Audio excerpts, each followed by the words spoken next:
வணக்கம், இது அறுசுவையும் ஆரோக்கியமும். இன்றைக்கி நம்ம சேனலில் டேஸ்டியான பிரெட் ஹல்வா எப்படி பண்ணுறதுன்னு பார்க்கலாம் வாங்க. பெரிய சைஸ் பிரெட்டு ஒரு 7 பீஸ் எடுத்திருக்கேன். இந்த கார்னர்லாம் நம்ம கட் பண்ணிவிட்டு இதை பீஸாக கட் பண்ணி எடுத்துக்கலாம். இதோட சேர்த்தே கூட நம்ம சேர்த்துக்கலாம். இப்போ நான் இதெல்லாம் கட் பண்ணிவிட்டு தான் சேர்க்க போகிறேன். இப்போ இதை கட் பண்ணிவிட்டு எடுத்துக்கலாம்.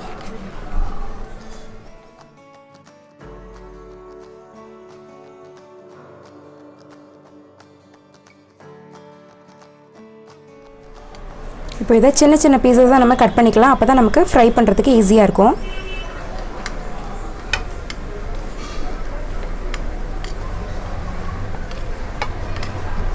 இந்த மாதிரி குட்டி குட்டியாக நம்ம கட் பண்ணி எடுத்துக்கலாம். எல்லாத்தையுமே இந்த சைஸில் கட் பண்ணி எடுத்தாச்சு. இப்போ இதை நம்ம ஃப்ரை பண்ணி எடுத்துக்கலாம். இப்போது ஒரு கடாய் வச்சுட்டு நெய் சேர்த்துக்கலாம். ஒரு 2 ஸ்பூன் அளவுக்கு நான் நெய் சேர்த்துக்கிறேன். இப்போ இதில் முந்திரியை நம்ம ஃப்ரை பண்ணி எடுத்துக்கலாம். முந்திரி கூட நீங்கள் பாதாம் கூட சேர்த்து ஃப்ரை பண்ணிக்கலாம்.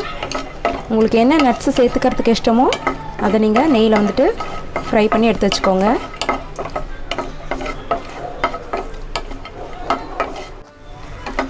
இது கலர் கொஞ்சம் சேஞ்ச் ஆனதுக்கப்புறம் நம்ம இதை நெய்லேருந்து எடுத்துக்கலாம். திரும்பவும் ஒரு ஸ்பூன் அளவுக்கு நம்ம நெய்யை சேர்த்துட்டு இந்த ப்ரெட்டெல்லாம் இதில் போட்டு ஃப்ரை பண்ணி எடுத்துக்கலாம். இந்த ப்ரெட்டோட கலர் நல்லா சேஞ்ச் ஆகிற வரைக்கும் நம்ம இதை வந்து ஃப்ரை பண்ணிக்கலாம். நீங்கள் எவ்வளோ நெய் சேர்த்தாலும் இந்த ப்ரெட் வந்து குடிச்சிக்கிட்டே இருக்கும். ப்ரெட் ஹல்வா பண்ணுறதுக்கு நெய் வந்து நிறைய தான் தேவைப்படும். இது நல்லா கலர் சேஞ்ச் ஆகிற வரைக்கும் நம்ம ஃப்ரை பண்ணிக்கணும். அப்போ தான் ஹல்வாவுக்கு வந்து கலர் நல்லாயிருக்கும். இல்லாட்டா ஒயிட்டாக இருக்கும், இல்லாட்டா கலர் பவுடர் சேர்க்குற மாதிரி இருக்கும்.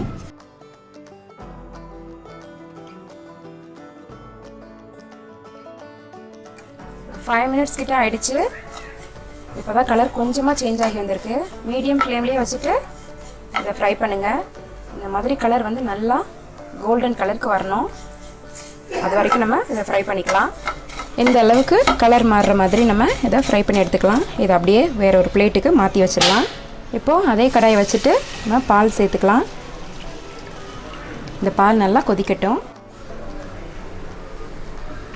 பால் நல்லா கொதிக்குது. ஒரு 2 நிமிஷம் நல்லா கொதித்ததுக்கப்புறம் நம்ம அந்த ப்ரெட்டை எடுத்து இதில் சேர்த்துக்கலாம். இப்போ இதில் நம்ம ஃப்ரை பண்ணி வச்சுருக்க ப்ரெட்டெல்லாம் சேர்த்துக்கலாம்.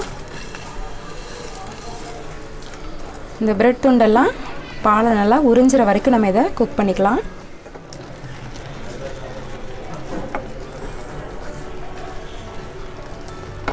இப்போ பால் எல்லாம் ஓரளவுக்கு குறைஞ்சிடுச்சு. இது நல்லா வற்றி வர வரைக்கும் நம்ம இதை கிளறிக்கலாம்.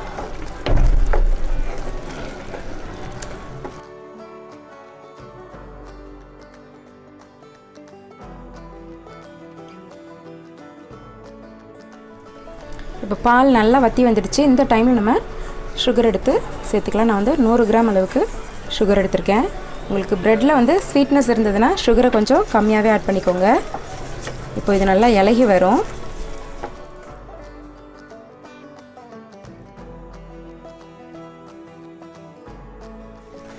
இந்த சுகர்லாம் நல்லா கரைஞ்சிடுச்சு. இந்த டைமில் நம்ம ஃப்ரை பண்ணி வச்ச முந்திரியை சேர்த்துக்கலாம். அது கூடவே திராட்சையும் சேர்த்துக்கலாம். இன்னும் நீங்கள் வெள்ளரி விதை, பாதாம் இது எல்லாத்தையும் கூட சேர்த்துக்கலாம். உங்களுக்கு பிடிச்ச நட்ஸை நீங்கள் இதில் சேர்த்துக்கலாம். சிம்மில் வச்சுட்டு நல்லா குக் பண்ணிக்கோங்க.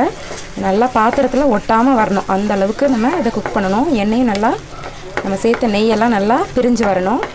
இந்த டைமில் நம்ம இதில் 1 ஸ்பூன் அளவுக்கு நெய் சேர்த்துக்கலாம். நெய் சேர்த்து நல்லா கலந்துக்கோங்க. இதில் நீங்கள் மில்க் மேடை கூட நீங்கள் கலந்துக்கலாம். மில்க் கோவா கூட நீங்கள் சேர்த்துக்கலாம். டேஸ்ட் நல்லாயிருக்கும். பாருங்கள், அப்படி நல்லா கரண்டி வச்சு நம்ம சுற்றும் போது நல்லா இந்த ஓரம்லாம் வந்துட்டு ஒட்டாமல் வருது. நல்லா மொத்தமாக சேர்ந்து அப்படியே சுற்றுது பாருங்கள். இந்த மாதிரி வரணும்.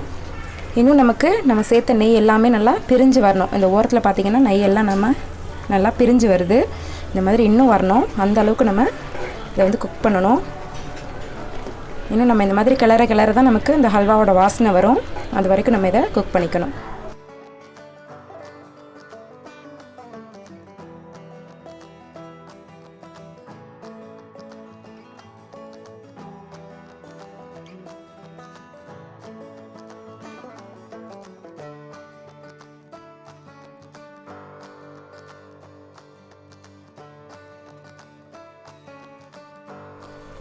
அவ்வளோதான், பிரெட் ஹல்வா ரெடி ஆகிடுச்சு.